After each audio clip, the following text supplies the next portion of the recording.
Hi everybody, welcome to Preservice Chats. Great to have you with us this morning, this afternoon, this evening, whenever you're watching this. We have Kenny Toews with us. Kenny, thanks for joining us. Yeah. Right in the middle of your workday. Clearly, I did actually dress to be on video, and then I worked, which is what happens. And what do you work? What does that mean? What do you do? So I'm a construction worker. I work as a site manager for a company called Villamar Construction. This is product placement. Typically my role is to coordinate with our trades and with our clients, quality control on site to make sure everyone has the information and the products they need to do the house, whether it's a big renovation or a full-size custom house. Nice, nice. Kenny, you and I met just about a year ago, and we started having some coffees over at Broadmead and talking about life and ministry and God and all of this. And one of the things that just came out so clearly from me early on is that you just really believe that we are to be about blessing our community. Yeah, talk about that. Yeah, I guess my path here, I've only been on the island for 4 years, and so I'm an ordained minister from the Okanagan, and when we moved here, it was for a new change. But my passion has always been to incorporate my own life and ministry in whatever realm that I'm in. So I was chaplain for a hockey team in the Okanagan for 6 years, and I ended up coming here, and just the opportunity came for me to move into construction. And so part of that looks like, to me, taking the message of Jesus with me wherever I go.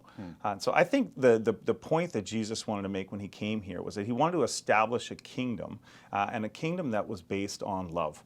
And so one of the things that I want to do is say, how can I live that out in the environment that God has me in construction, or in a church, or in my family, or in the community at large. And so that's one of the things that in the last couple of years, the reason I approached you initially is because in the last couple of years, my wife and I have been very passionate about saying, how can we as Christians do life instead of just learning more about the kingdom? How do we live out the kingdom? And so we saw Saanich doing that, and we wanted to kind of invest ourselves in that. That's so cool. So, kind of roll the clock forward 10 or 12 months, and I'm listening to this, I'm hearing what you've said, and I get a phone call with an opportunity. And my mind fairly quickly went to you. This opportunity was during the business day and all, but I remembered you'd mentioned that your business wanted to be set up in such a way that it could bless the community beyond just doing amazing work, which is a blessing in and of itself. Right. And so we got this call from Women's Transition House, a woman who was now going to be able to leave their home and reestablish herself in the community. Yeah. And that was a real blessing to us, just that they called us. Could you help? And I want us to hear a little bit about that story in a minute. But how does a company go and say, hey, we want to be a blessing, to where it leads me to be able to call you, you talk to someone, and all of a sudden within a few minutes they're like, yeah, you can take the afternoon, take a laborer, do whatever you need to do. Talk to me about that. I'm very blessed to be in an organization that has looked at community service and community involvement as one of the core cultural principles. This is the culture that we want to establish. Nice. And so our ownership group and a bunch of our managers, a bunch of our employees have a faith background from a number of different churches in the area. And so at our managers' vision meeting, probably like 3 days before you called me, our owner just said, we want to donate more of our time to serving the community. Last year, we took an entire day for the National Day of Truth and Reconciliation.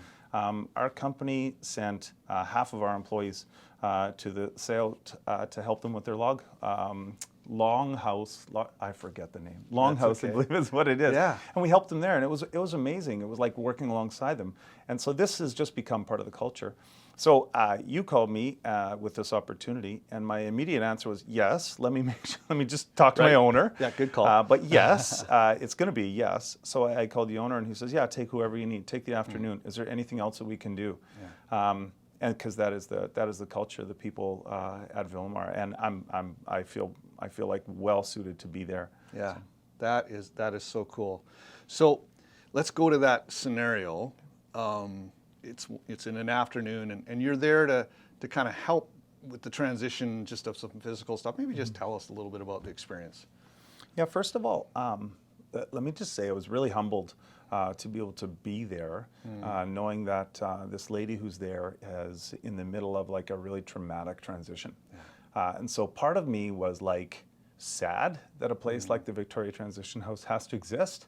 And the other part was glad that a place like Victoria Transition House exists. And so when we met her first, it was myself, one of the guys I worked with, and then Fraser, who's also here from the church. And she was just so grateful that we were there to help her. And it was really cool because Fraser came with a gift from the church, some gift cards for her, and then he said, one of our micro churches made you a meal, and it touched her to the point of tears. You could tell that she had been through, a trying time, and so we were glad to help. It didn't take us long.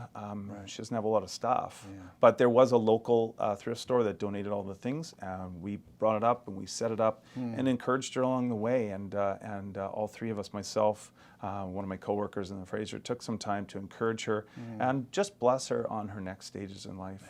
And I did stop by with the leadership there, and I said, "Hey, call Saanich Baptist anytime. If something comes up, we love to do this." I mean, I'm new here, but this is what you guys love to do, and I'm starting to say this is what we want to do. So love it. Thanks for sharing that story. A little shout out to Women in Need. They were the thrift organization that delivered the furniture and stuff. So thanks for sharing that. Man, if you want to talk more about how your business could maybe have that conversation, I'd love to hear from you.